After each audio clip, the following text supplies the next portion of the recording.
In the collapsing heart of Nuremberg, a German nurse stood trembling beneath the dim light of a basement lamp. Her name was Sister Clara Reinhardt, and she was waiting to die. The earth above her shook as artillery shells tore through the city. Dust fell like ash from the ceiling, mixing with the smell of blood and disinfectant. For 3 years she had served the Wehrmacht military hospital, treating soldiers who believed they would never lose. Now, surrounded by the wounded and the dying, she wondered whether the mercy she had given others would be denied to her. Clara's mind repeated the warnings she'd heard for years. The Americans will kill nurses, the radio had said. They will hang doctors. They will burn hospitals. Those words had lived in her head like a curse. She had believed them. How could she not? The regime's voice filled every home, every station, every silence. And now, with the gunfire outside drawing closer, she felt the prophecy approaching her door. She looked at her trembling hands, still gloved and smeared with blood, and wondered if this was how all nurses would die. Alone, underground, surrounded by the echoes of their patients' pain. On a cot near the wall lay a boy who could not have been more than 17. His leg was shattered, bound in rough bandages that were already red. "Sister," he whispered in a weak voice, "what will they do to us?" Clara didn't answer. She couldn't. What comfort could she offer when she herself no longer believed in comfort? Her thoughts drifted to her parents in Hamburg, gone, she was sure, in the firebombing. Her brother missing on the Eastern Front, her fiancé dead in Normandy. There was no one left. Only these broken boys and the sound of war closing in. Then came the moment she had dreaded most. The door at the top of the stairs rattled violently. Boots scraped. Voices shouted in English. Small arms fire echoed in the street outside. Clara froze. Her breath caught halfway between a prayer and a scream. She pressed herself between the wounded and the stairs, clutching a metal tray like a shield. Every explosion made the lantern swing above her. She thought of the Soviet stories. Nurses violated, hospitals burned. The Americans will be no different, she told herself. The lock broke with a crack. Light flooded down the staircase. Clara closed her eyes. She braced for the shot that never came. Instead, a man's voice shouted in surprise, "Jesus, what the hell happened down here?" When she opened her eyes, the first American stood before her. A tall medic with dust on his uniform and a Red Cross armband bright against the gray. His name, she would later learn, was Sergeant Tom Miller, 3rd Infantry Division. His submachine gun hung loosely at his side. He blinked at the carnage around him. The rows of wounded Germans, the smell of blood, the pale nurse standing like a ghost. For a heartbeat, the war seemed to pause. Clara raised her trembling hands. "Kranken, Schwester," she stammered. "Nurse?" It was the only English word she could form. Her voice cracked like glass. Miller stared at her for a moment, then slowly lowered his weapon. His gaze swept over the basement, the stretchers, the surgical tools, the lantern light flickering against stone. "Captain," he shouted up the stairs. "We need a medic down here. We've got wounded Krauts and a nurse trying to save them all." Clara didn't understand every word, but she recognized something she hadn't heard in months. Urgency, but not cruelty. He was calling for help. Moments later, another figure descended the stairs, a man in fatigues, his hair dark, his glasses catching the lantern's glow. He carried a medical bag, not a weapon. "Do you speak English?" he asked calmly. "A little," Clara whispered. "Name?" "Clara Reinhardt. You're a nurse?" "Yes," the man nodded. "Captain David Rosenfeld, U.S. Army Medical Corps." His tone wasn't harsh. It was clinical, measured, like any doctor assessing a new colleague. "How many surgeries have you assisted?" he asked. The question stunned her. She had expected interrogation, not conversation. Her hands shook as she whispered, "Dozens," before the building collapsed. Rosenfeld looked around, then handed her a canteen. "Drink," he said. The water was cold, impossibly clean. As Clara drank, she watched American medics move among the wounded, changing bandages, checking pulses, lifting stretchers. No one fired a shot. No one shouted. They worked with the same quiet discipline she once had for her own soldiers. Her throat tightened. These were supposed to be her executioners, not her rescuers. She set down the canteen, straightened her uniform, and met the captain's eyes. "I can help," she said in halting English. Rosenfeld nodded once. "Then help us, Sister Reinhardt." The next 72 hours blurred into one endless operation. The shelling had stopped, but the sounds of war still echoed outside. Engines growling, Orders shouted, boots scraping against rubble. Inside the ruined hospital, Clara Reinhardt worked beside American medics under the glow of flickering lanterns. She could barely comprehend what was happening. Only days before she had been told Americans were monsters. Yet here they were, sharing their medical kits, handing her instruments, calling her sister instead of enemy. She kept expecting someone to shout, to turn on her. But they didn't. They just kept saving lives. Captain David Rosenfeld was everywhere at once, stitching wounds, issuing orders, calming panic. His hands moved with the confidence of a man who had rebuilt bodies under fire. Suction, he would say, and Clara's hands obeyed before his words even registered. In another life, they could have been colleagues. She found herself matching his rhythm instinctively, anticipating his next move. Once, as a mortar thudded somewhere nearby, he looked up briefly and met her eyes. "Good work," he said simply. That two-word acknowledgement hit her harder than any explosion. No one had called her good in months. The American supplies felt like miracles, crates of sulfa powder, morphine, fresh gauze, and sterilized tools. Clara stared as boxes filled. The corridor, her mind struggling to grasp the abundance.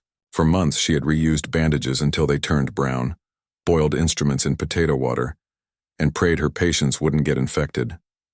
Now she watched a medic unwrap new forceps as casually as if they were bread.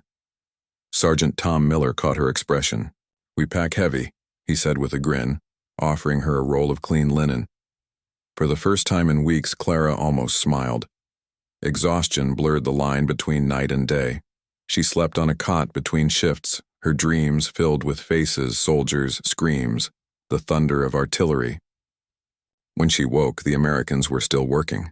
They had converted what remained of the upper floor into a field ward. Clara climbed the rubble steps one morning to find sunlight streaming through a shattered window. Rows of wounded men, both German and American, lay side by side. She froze at the sight. No segregation, no hatred, just bandages and breath. Captain Rosenfeld passed her a clipboard. "Vitals?" he asked. She nodded numbly. Not everyone was as accepting. Late that afternoon, an American major appeared for inspection. Tall, red-faced, his uniform spotless despite the chaos. His eyes narrowed when he saw Clara in surgical scrubs. "Captain, that a German nurse?" he asked sharply. Clara went still, her fingers tightening around the instrument tray. Rosenfeld didn't flinch. "Yes, sir," he replied evenly. "Sister Reinhardt is the most experienced surgical nurse in this hospital. We've performed 40 operations in 2 days. Couldn't have done half without her." The major's lips pressed thin. "She a Nazi?" The question hung like smoke.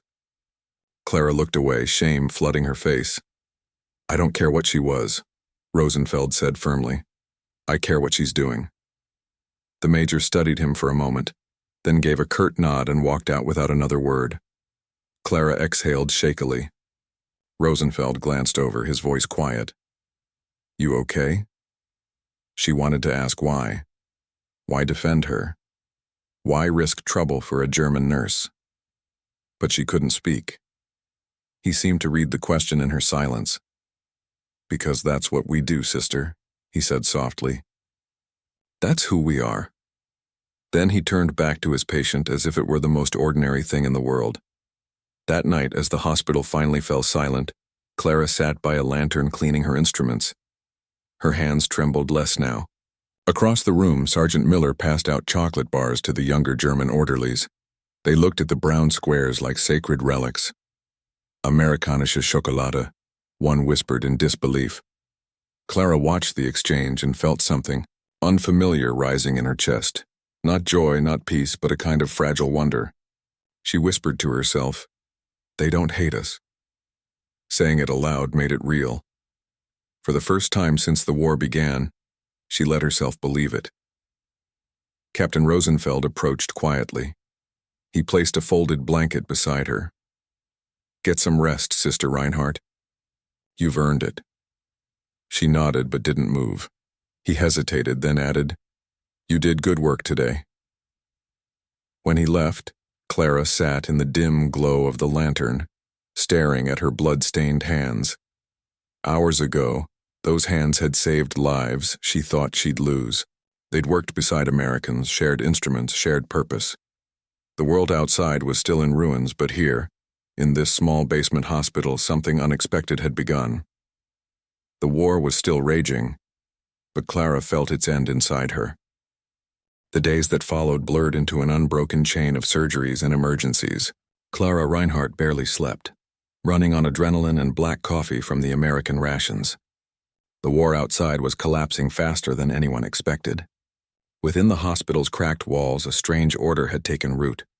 Americans and Germans working side by side, united by the moans of the wounded. For the first time since the invasion, Clara stopped counting explosions. She counted heartbeats instead. Each one saved felt like a defiance against the destruction she'd been taught was inevitable.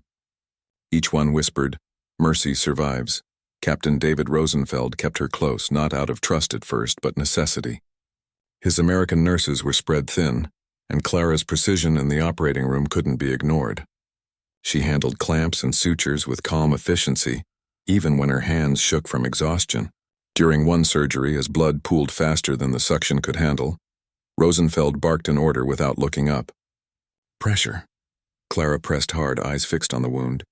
Minutes passed in silence except for the rhythm of breathing, the hiss of oxygen, the steady click of instruments.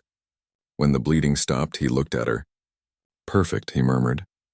It was strange to feel pride again, not national pride, not even professional pride, but something purer. She was simply a nurse doing her duty, not for the Reich, not for ideology, but for life itself. When the surgery ended, she stepped outside into the ruined courtyard to breathe.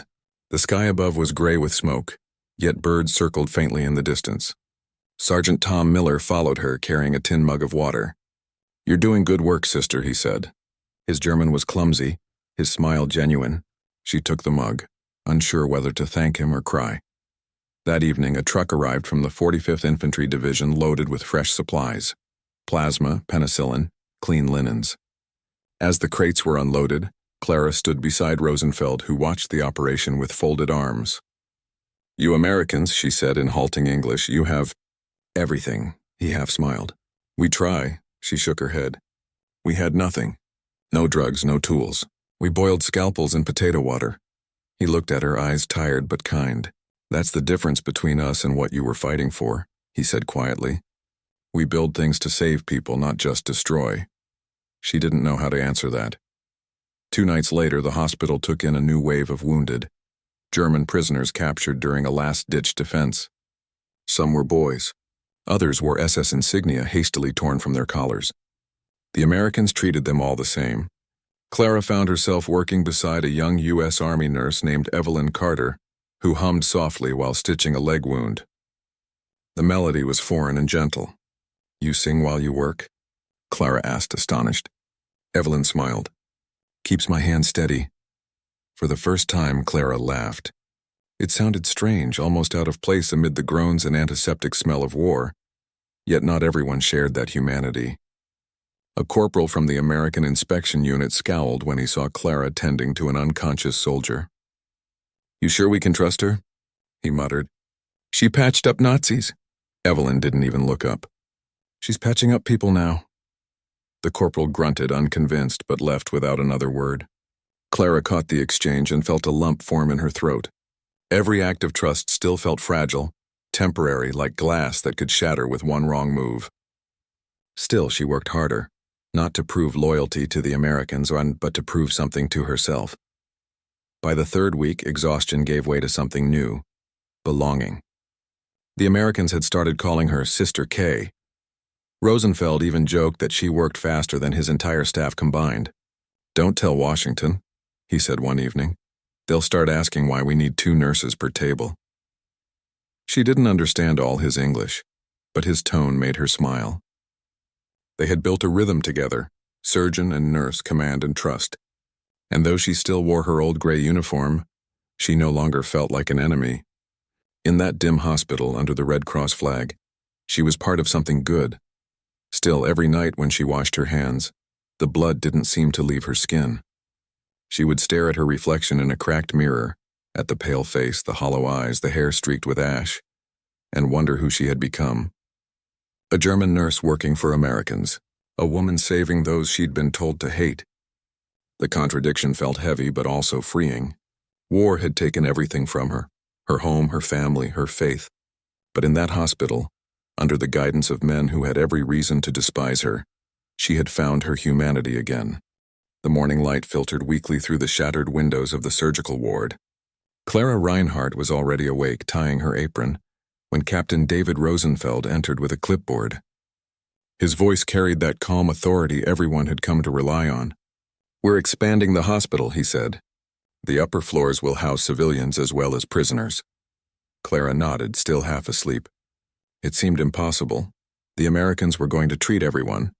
German soldiers captured SS civilians. No discrimination, no retribution. To Clara, it felt like something sacred, something beyond politics. Healing had become their rebellion against hate. By noon, the place buzzed like a living organism. Stretchers arrived in waves. The American medics worked methodically, moving the wounded through triage, treatment, and recovery. Clara found herself leading the German nurses who had begun to return after hearing rumors that the Americans were not executing anyone. They looked at her as if she were a ghost made flesh. "You're still alive?" one whispered. Clara almost laughed. "Apparently yes," she said. "And we have work to do." She organized their shifts, divided supplies, and spoke in short, firm tones that mirrored Rosenfeld's. Without realizing it, she was already commanding. That evening, an inspection officer from headquarters arrived. A broad man named Major Patterson, his uniform clean, his face skeptical. He looked at the ward full of Germans and frowned. "Captain Rosenfeld," he said, "you've got a captured enemy in charge of our operating floor?" Clara froze mid-step, her pulse racing. Rosenfeld turned calmly. "Yes, sir.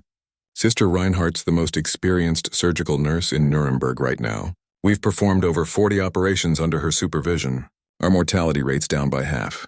Patterson's brows rose. "And you trust her?" Rosenfeld's reply came without hesitation. "With my patients' lives."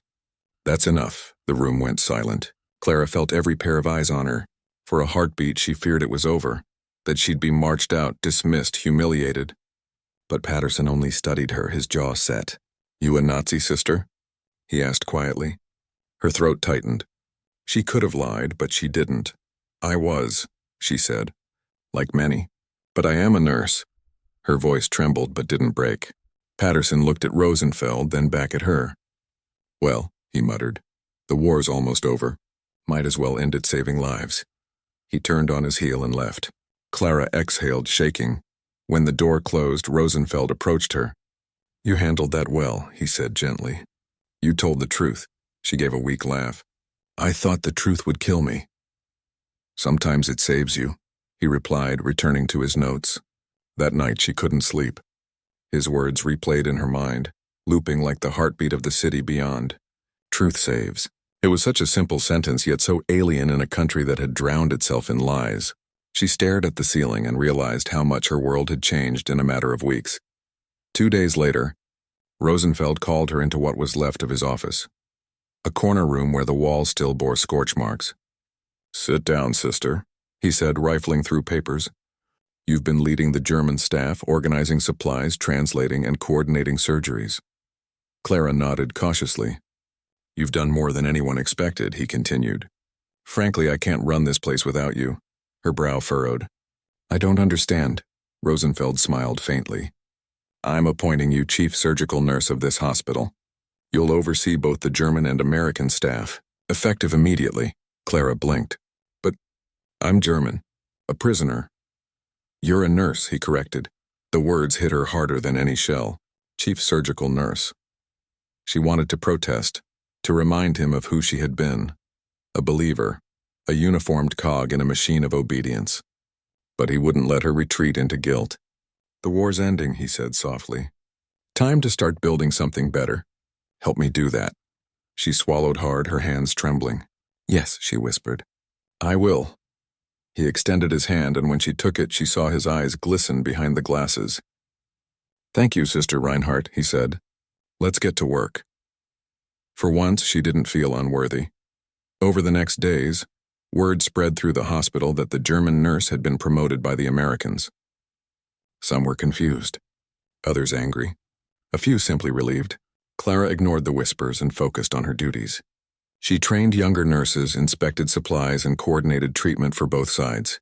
When American and German soldiers shared the same ward, she made sure the curtains stayed open. No divisions, no hatred. "Everyone bleeds red," she told a skeptical orderly. It became her quiet motto. Rosenfeld overheard once and smiled. "That's medicine, sister," he said. "That's humanity." By the week's end, the hospital ran smoother than ever. The sounds of war were fading, replaced by the hum of conversation and the rustle of bandages. One evening, Clara passed a mirror in the hallway and almost didn't recognize the woman staring back. Her hair was pinned neatly, her posture confident. She looked like someone who belonged. For years, she had followed orders given by men who preached hate. Now she followed her conscience, and it led her toward life. As she walked through the ward, checking on patients, one thought anchored in her mind. Redemption doesn't arrive with victory. It begins with mercy. It was late afternoon when they brought him in. A stretcher carried by 2 American medics covered in a blood-soaked blanket. The man beneath it was unconscious, his uniform unmistakable, the black insignia of the SS. The nurses froze. Even Clara did. The symbol felt radioactive. It had haunted her dreams for years. She had tended those men once, cold, arrogant, untouchable. Now one of them lay dying in her ward, his body shredded by shrapnel. The Americans exchanged uneasy glances. "He's SS," one muttered. "Orders, Captain?" Rosenfeld's face was unreadable. "Same as always," he said. "Get him prepped for surgery." The words hung in the air like a challenge. Clara swallowed hard and forced herself to move. She knew this man represented everything they had suffered for, the ideology that had devoured her country. She wanted to hate him. She wanted to walk away. But Rosenfeld's voice cut through her turmoil. "Sister Reinhardt," he said evenly, "I'll need you at the table." She hesitated only a second before nodding. "Yes, sir."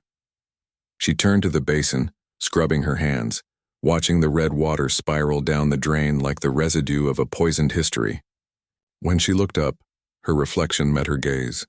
A nurse, not a nationalist.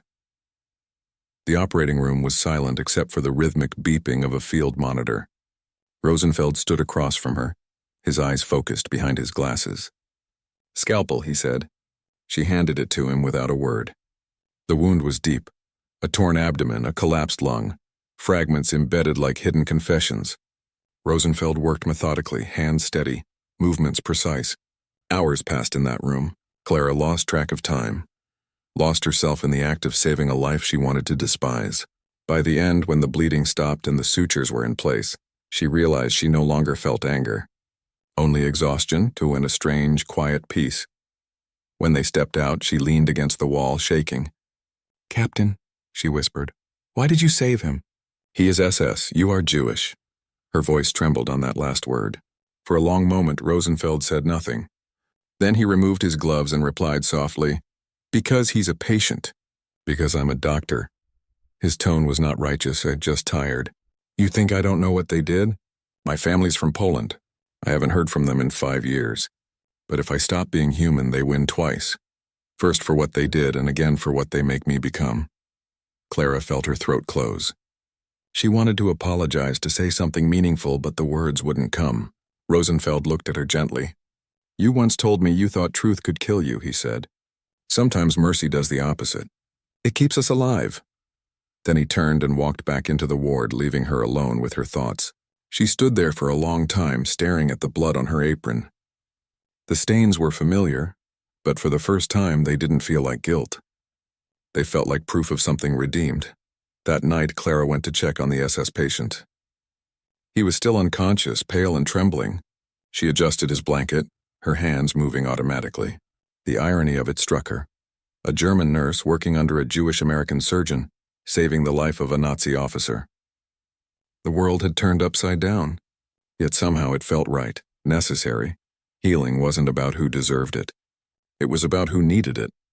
And in that moment, she understood what Rosenfeld meant. Mercy wasn't weakness. It was the hardest form of strength. The next morning, the hospital buzzed with rumors. The Americans had treated an SS officer and the man had lived. Some of the German nurses were outraged. He should have been left to die, one hissed. Clara turned to her sharply. Then what makes us different from the people who ruined us? The room fell silent. No one had an answer. Rosenfeld, overhearing, said quietly, "That's leadership, sister. Teaching others to remember who we are supposed to be." Clara didn't reply. She only went back to work, but inside her something shifted. She was no longer merely surviving the war. She was outliving it. Days later, the man regained consciousness. His first words were a whisper, almost disbelief. "You saved me?" Clara nodded. "Yes." He looked away, ashamed. "Why?" She paused before answering. "Because someone has to stop the killing. Even now." He turned his face toward the wall, silent tears slipping down his temples. Clara adjusted his IV and left the room quietly. In the hallway, she saw Rosenfeld speaking to new arrivals, both American and German wounded, directing them with calm authority. The chaos of war still echoed beyond the city, but here, in this hospital, something entirely different had begun, the rebuilding of conscience. That evening, when the sun dipped behind the ruins, Clara stood by a broken window overlooking Nuremberg. Smoke still curled from the distant skyline, but for the first time she saw light glinting off the river. Faint, fragile but real. The world was scarred but alive. "Captain," she said as Rosenfeld joined her at the window, "do you think any of this will matter when we're gone?" He smiled faintly. "If we've saved one life, sister, then it already has." She looked out again, realizing he was right. Mercy had survived the rubble, and so had she. The war ended, but for Sister Clara Reinhardt something deeper had begun. A quiet war inside herself. She had seen her enemies save lives she thought were lost. She had watched American medics treat German soldiers as if they were their own. And now, every time she stepped into an operating room, she carried that image, the moment when compassion had replaced vengeance. The months that followed transformed the ruins of Nuremberg into something unexpected, a place of healing.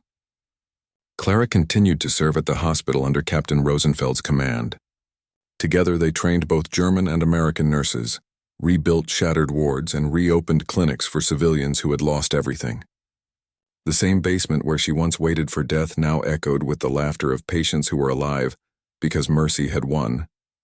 One day, an American major visited the facility. Seeing a German nurse in an American-led hospital, he frowned. "She's one of them?" he asked. Rosenfeld didn't hesitate. "She's one of us," he said simply. Those 4 words changed how everyone in that room saw her, not as an enemy, but as a healer. Years later, when Clara was asked how she had survived the war, she didn't speak of hiding or surrender. She said, "I survived because someone chose decency when cruelty was easier." It became the sentence she repeated to every young nurse she trained, the legacy she carried long after the uniforms and borders had faded away. In 1948, the hospital where Clara served officially transitioned from military to civilian control. The Americans left behind supplies, manuals, and a standard of care that would shape German medicine for decades. And when Captain Rosenfeld said goodbye, he left her a note that read, "You reminded me why I became a doctor, to heal, not to hate." She never forgot those words. Decades later, in a small Nuremberg cemetery, her gravestone bore a single inscription, "Clara Reinhardt, nurse healer, bridge between enemies." The stone was paid for by donations, half from American veterans, half from the families of German patients she had treated. Her story reminds us of something simple, yet profound, that you cannot rebuild the world with bitterness. You rebuild it with mercy. You cannot end hate by force. You end it by choosing humanity, even when you have every reason not to. If you believe these stories of compassion in war deserve to be remembered, share them. Because every generation needs to be reminded. How you treat the defeated reveals who you truly are.